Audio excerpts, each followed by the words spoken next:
እስኪ ንገረኝ፣ ለምንድነው ወንዶች ሚስት የሚያገቡት? በእውነቱ ከሆነ በቀላሉ እና በርካሽ ሴክስ ለማግኘት ነው። ታዲያ ለምንድነው ብዙ ጊዜ ባለትዳሮች የሚጣሉት? ምናልባት ርካሽ ነገር ጥራቱን ያልጠበቀ ይሆናል።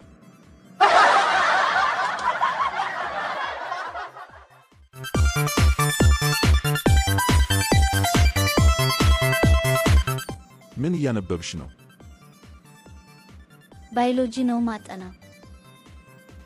እንዴት ነው እየተረዳሽው ነው? ተወኝ ባኬ። ባጠና አልገባልኝ። ምን ይሻላል?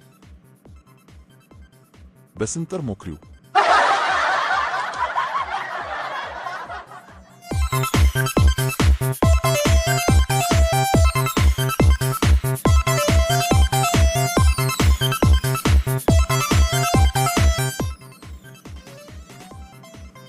ተማሪዎች አንድ እውነተኛ ጥያቄ ልጠይቃችሁ።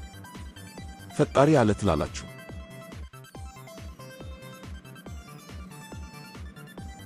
እኔ ያለ አይመስለኝም።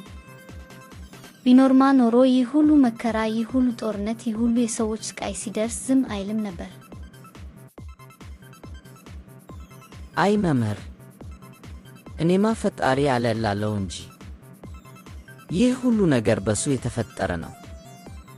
ምድር ሰማይ እኛ ራሳችን።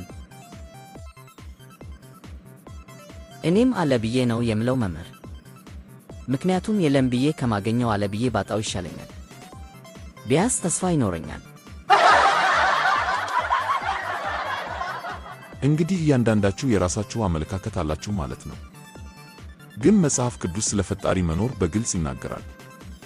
ለምሳሌ በመዝሙር 19:1 ላይ ሰማያት የእግዚአብሔርን ክብር ይናገራሉ፣ የሰማይም ጠፈር የእጁን ሥራ ያወራል ይላል። ይህ ጥቅስ ብቻ እንኳን የፈጣሪን ታላቅነት እና መኖር ያሳያል። ግን መምህር ስለ መከራውስ ምን ይላሉ? መከራ በዚህ ዓለም ውስጥ ያለ እውነታ ነው።